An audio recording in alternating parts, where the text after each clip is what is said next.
From time to time, just traveling to an abandoned mine is half the adventure. On this episode of Abandoned and Forgotten Places, I take you to one of the most difficult sites I have ever driven to with my trusty Jeep, Old Bob. Hours of climbing over rocks and boulders and sometimes even dried up waterfalls led me to this rare and unexpected find. Because of its incredible remoteness, I found some interesting machinery still left in place by the miners themselves and spared from a remaining lifetime in someone's rock garden. With its head frame long gone, wood scavenged for use at other mines in the area or just simply decomposed by the ravages of time, this mine brought its ore up via a 400-foot vertical shaft and was hauled off by trucks to be processed at local mills.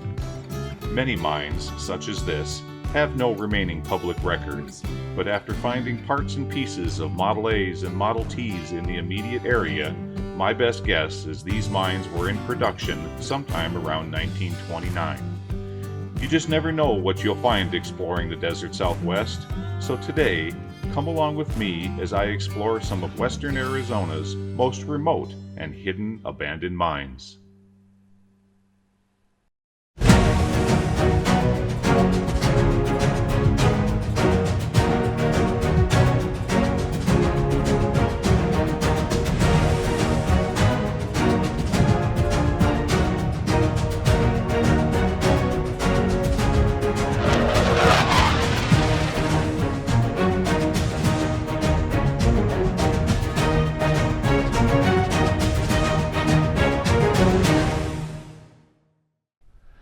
Alright guys, take a look at this. Now, in some of these locations, they're just so darn remote that after the miners got done doing what they were doing, they didn't bother taking the equipment out of some of these sites, and this is one of those locations. It took us probably 3 hours to get to this site this morning, and here we have ourselves a compressor. That's what's going on right here, and you can see the compressor pipe coming out the back, and that would go down over here to where the vertical shaft is. Now, I was looking this over earlier, and what was going on here was this is a belt-driven flywheel, okay?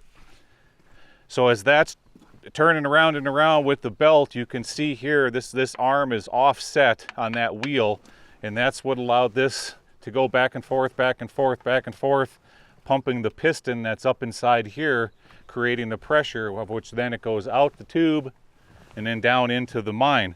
But the real interesting thing about this is how they lined this up.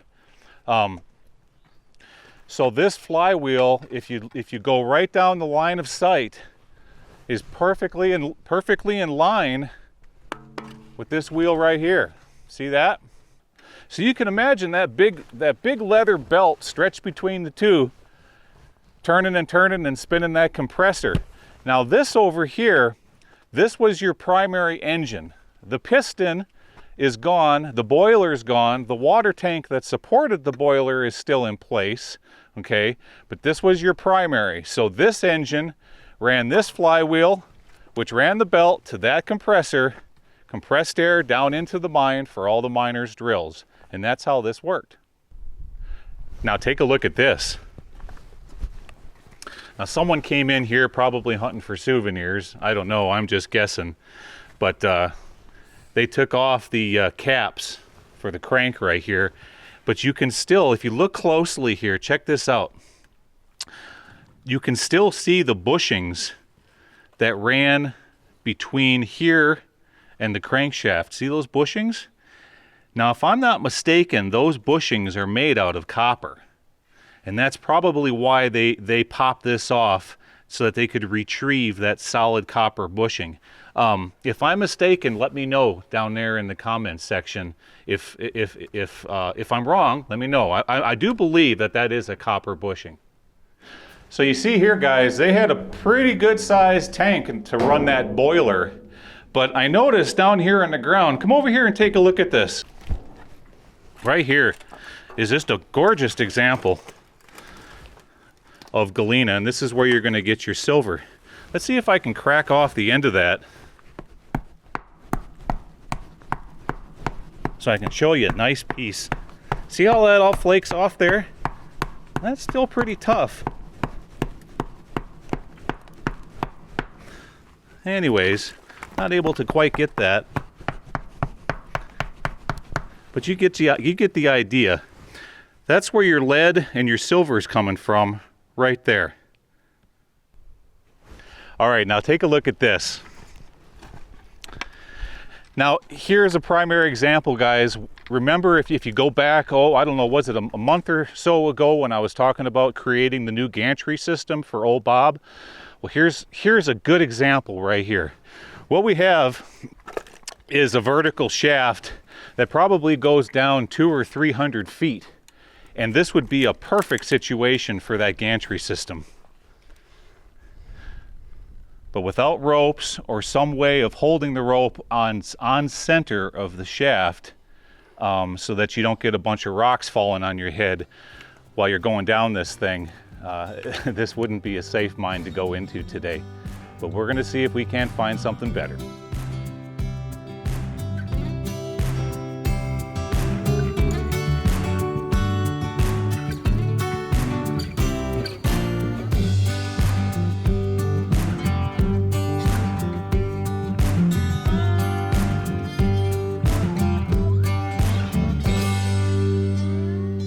Alright guys, before we head on over into this next mine, I wanted to point something out to you.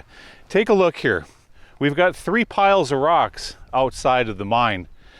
Now, this has either been done by the miners themselves that were working in this mine originally, or this has been done by latter prospectors, okay? Maybe people in the 70s and 80s. But nevertheless, I wanted to show this to you. So when you come to these mine sites, pay close attention to what's laying outside of the mine. Not only is there going to be a waste rock pile, but sometimes you can find separation piles like what you see right here, okay?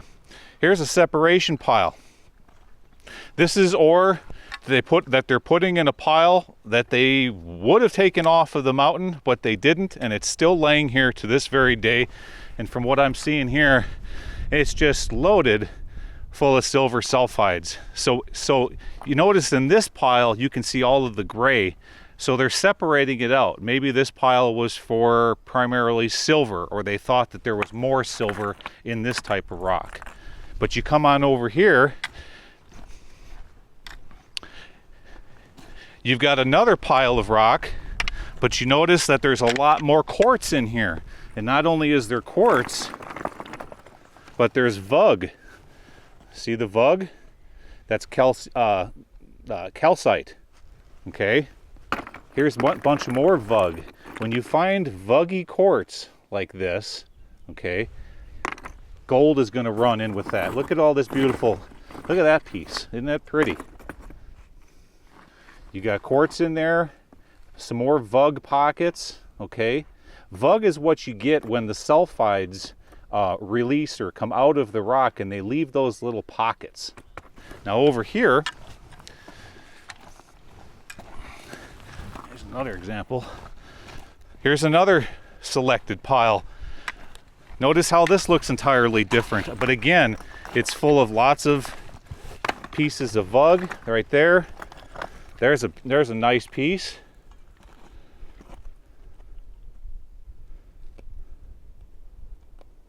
That's just gorgeous. So if you want silver and gold, this is what you should be taking off the mountain. Take it to your mill, crush it up, and put across your gravity separation tables. All right, let's head on inside. All right, what do we have here?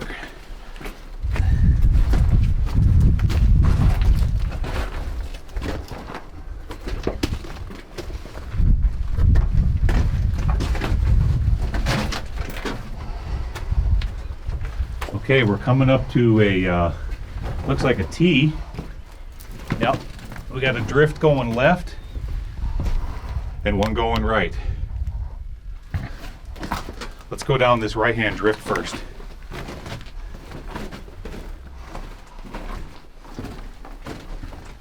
Now you can already see the vein that they're working off the hill. It's really evident right here. Look, see the angle? It's running that way. And that's why when you go higher up on this hill, there's an incline shaft that drops in and meets up with this adit that we're coming into right now. We're running down on that angle.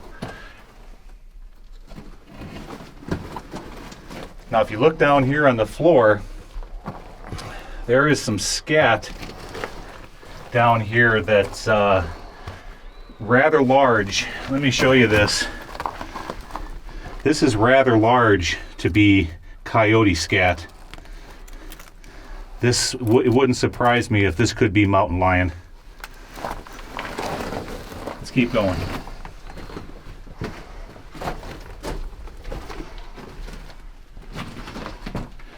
Well, we're coming into a bunch of pack rat thorns here. Got to be careful.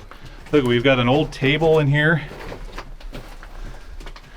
but I want to try to get around all these cholla needles first.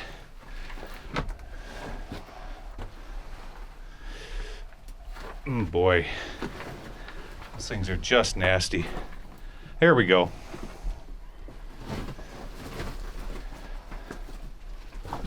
Yep, and we're coming into the incline shaft right here. There we go. Real good. Fantastic.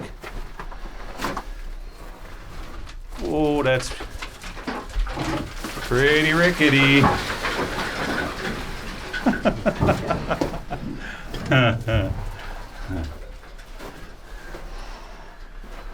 But there is a drift right down there. I wonder if we can safely get to that drift.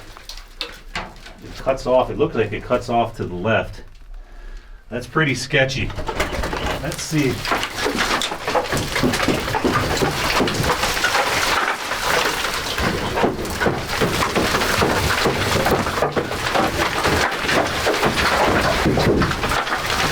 All right.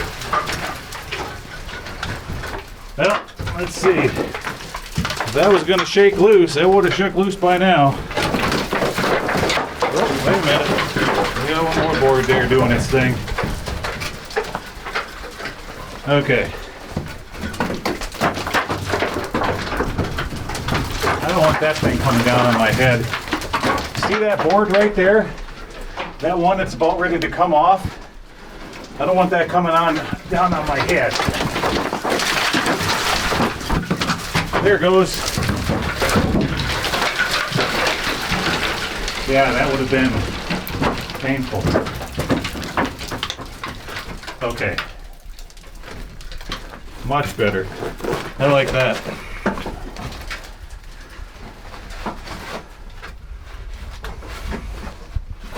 Let's see what we have down here.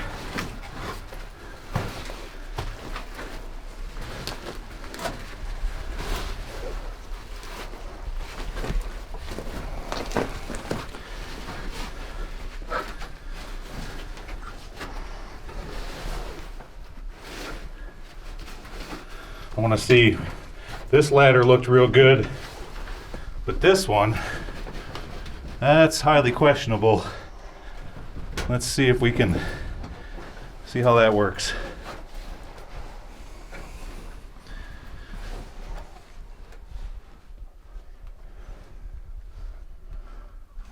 Problem is that thing bowed up. I'm gonna have to get down on this this thing here. There we go.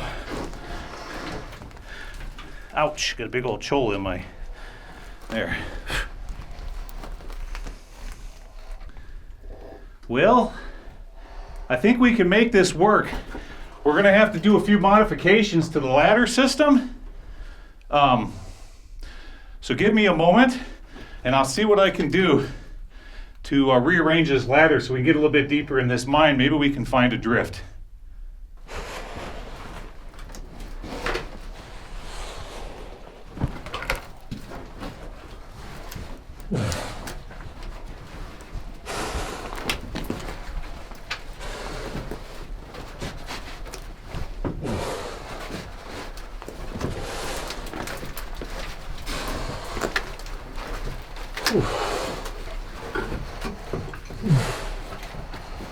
Oh boy.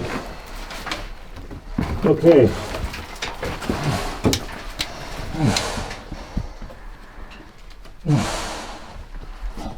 All right. Here's the situation. There's no way we're going to be able to get down there.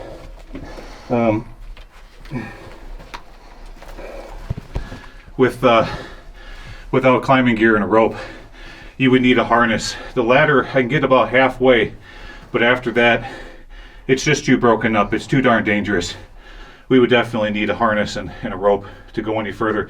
But even if we had that, this is still super dangerous. There's all kinds of rocks and debris falling away from the collar as you work your way down this thing. So there's an incredibly high risk of something falling down and hitting you on top of the head. So we may have to put this one off for another day.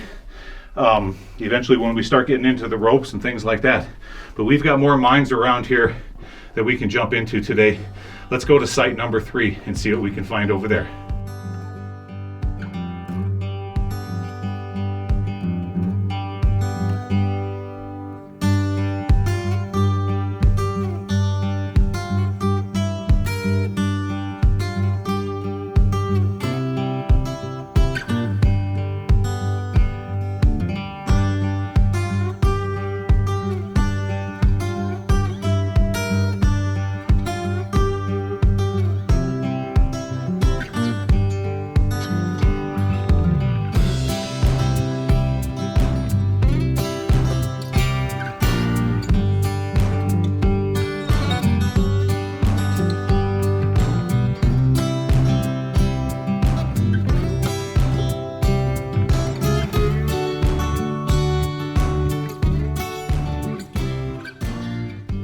All right, so we worked our way further on down this really nasty wash, doing a lot of rock crawling just to get here. Up above me, we've got 2 shafts, but I don't know if they're going to be vertical or inclined. We'll have to see when we get up there. But for right now, down here in this wash, right behind me, we do have an adit. So let's go see what this mine's all about.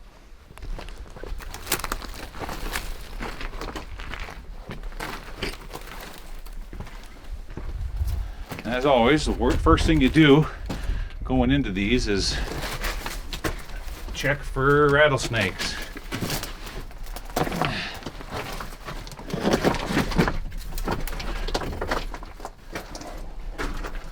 Okay. Well, we probably have some modern day prospectors up in here. Look, they left some water. We'll just have to see what we find. Oh, it's getting pretty batty. Oh, goodness.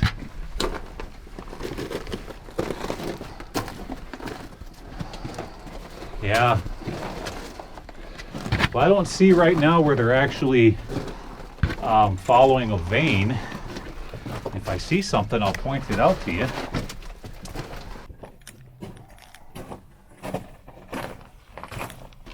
Look what we have here. There's a sack of ammonium nitrate right there. See the prills? That's ammonium nitrate. Mix that with another component and touch it off with a third component and it goes boom. Well, now I am starting to see where they're following the vein. Okay, now clearly look at here. See the hanging wall here? And then the foot wall is down there. It's kind of low, you can barely make it out. But there's definitely a vein right through here that they're chasing. And oh, there's just a bunch of bats. But we may have a drift going to the left. Let's see. All right, well, before we go left, up in there, let's continue on this way and see if this keeps going or it just comes to an end.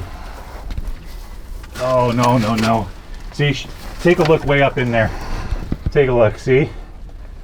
And that, look at the size of that pile of guano right there. We're not going to go any further, guys, because I don't want to chase the bats out towards the portal. I want to keep them up in here. All right, let's turn around. Okay. Let's stay low. Stay real low. And the bats should just go right over the top of our head. Yeah, we don't want to go any further. Take a look up in there. See? No sense in going any further. All right, let's get out of this mine. All it is full of bats, guys. Boy, talk about a lot of bats. Oh, geez. Yeah, get out of that mine. All right. Well, like I said, we got 2 more up on the hill. Let's head up there and see what those are all about. Okay, made it to the top of this hill. Well, not quite to the top, about halfway up. Now, there should be a shaft of some sort up here. Let's see what we can find. Yeah, indeed, there used to be a head frame here. And yep, we've got ourselves a decline. Actually, I'm sorry, an incline shaft right there. Take a look down in there. Okay, let me get a few things ready and I'll take you guys down there. Let's see what we can find. All right, so I wiggled my way down this incline here. It's really sketchy. I mean, really sketchy. Oh, and the best part, if you look right, let me try to point it out to you. Right here, right there, that's a rattlesnake skin. So you might say I had my reservations about coming down in here, but I wanted to see if this was truly choked off or if it went any further. And indeed, the incline is choked off right down there in the bottom. I thought there might have been a drift going off to the left past those stalls, but no, it doesn't. This mine is completely choked off. We're not going to be able to get into it. Okay, I'm going to head back out of here.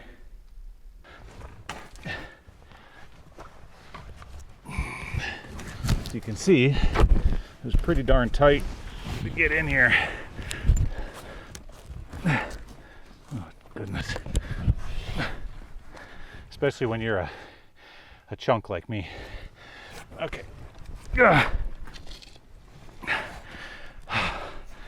Well, all right, guys. That's going to have to do it for this weekend's episode. I appreciate you coming along. It's too bad we couldn't get into that incline shaft. That would have been really cool. But that's the kind of stuff that this channel is working its way up towards. So far, with the help of with you guys and the merch sales, etc., we've been able to purchase a new drone, some new camera equipment, and we're well on our way to buying the climbing gear that we need to start getting into locations like that, and I'm really excited to do so. All right, so we're going to get on out of here. Thanks again for coming along, and I'll see you again next weekend. Take care. Bye-bye.